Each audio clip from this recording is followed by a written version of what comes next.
Poluição do ar. A primeira imagem que vem à mente é quase sempre a mesma, né? Uma chaminé soltando aquela fumaça escura. Mas e se o maior perigo for justamente aquilo que a gente não consegue ver? É hora de mergulhar na ciência por trás dessa fumaça.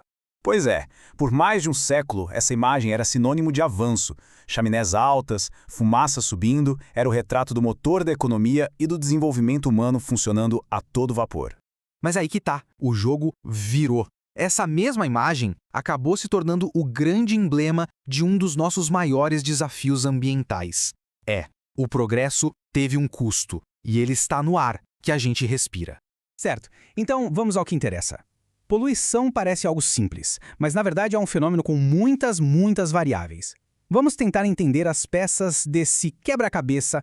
Então vamos lá, o que é afinal a poluição do ar? Imagina a atmosfera como um sistema super delicado. A poluição acontece quando a gente introduz substâncias estranhas em excesso nesse sistema. E o problema não é só a nossa saúde, não. É sobre o equilíbrio de ecossistemas inteiros, desde o menor inseto até o clima global. Agora, o mais interessante aqui é que a poluição não é uma conta simples de mais fumaça igual mais poluição. A concentração real dos poluentes no ar depende de um equilíbrio. Uma taxa de emissão alta, claro, aumenta a concentração. Mas ventos fortes, por exemplo, ajudam a diminuir. Chaminés mais altas também, porque espalham melhor. E até distância da fonte faz toda a diferença. É um verdadeiro balanço. E agora vamos falar de uma das moléculas mais famosas e, quem sabe, mais incompreendidas da atmosfera. Prepare-se para olhar o dióxido de carbono de uma forma totalmente nova. Afinal, o dióxido de carbono é o inimigo? Olha, a resposta para essa pergunta talvez surpreenda. Embora ele seja o grande protagonista nas discussões sobre mudanças climáticas, a história do CO2 é bem mais complexa. E essa equação aqui ilustra o porquê de forma brilhante. Esse é o processo da fotossíntese. O CO2 é literalmente o alimento das plantas. Elas usam o gás carbônico junto com água e luz solar para criar glicose, que é a energia que sustenta a maior parte das cadeias alimentares na Terra. Ou seja, sem CO2, não haveria plantas, nem oxigênio, nem vida como a conhecemos. Mas o papel vital do CO2 não para por aí, não. Vamos passar para outra função crucial que ele desempenha, a de manter o nosso planeta aquecido. É isso mesmo, o efeito estufa. E ao contrário do que muita gente pensa, ele não é o vilão. Na verdade, é um fenômeno natural e essencial. Sem o efeito estufa, a Terra seria um planeta congelado e completamente inóspito. A melhor forma de pensar nisso é como se fosse um cobertor. A radiação do Sol chega e aquece a superfície da Terra. Depois, a Terra irradia esse calor de volta para o espaço. Só que gases como o CO2 absorvem uma parte desse calor que está saindo. Esse calor que fica preso que mantém o planeta aquecido o suficiente para a gente viver. Então, qual é o problema? O problema está neste número. Hoje, a concentração de CO2 na atmosfera é de mais ou menos 420 partes por milhão, ou ppm.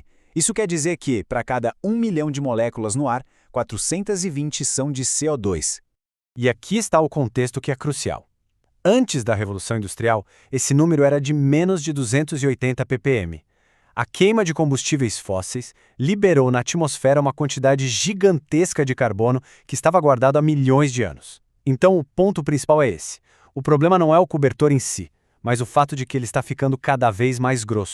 Agora que entendemos melhor o papel do CO2, isso nos leva a outra grande questão, o oxigênio. E já que estamos desmistificando o CO2, vamos aproveitar o embalo para abordar um dos maiores mitos sobre a produção de oxigênio no nosso planeta.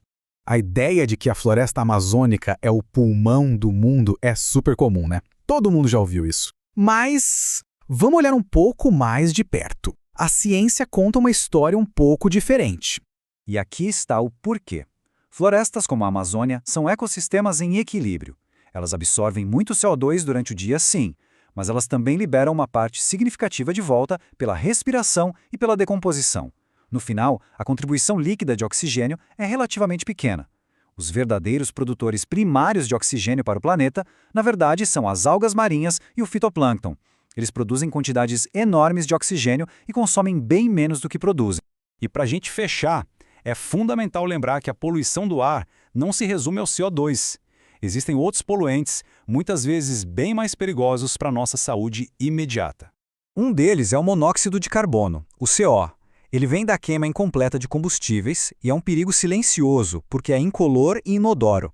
A toxicidade dele é altíssima. Basicamente, ele se liga à hemoglobina no nosso sangue no lugar do oxigênio. É como se ele roubasse o transporte do oxigênio.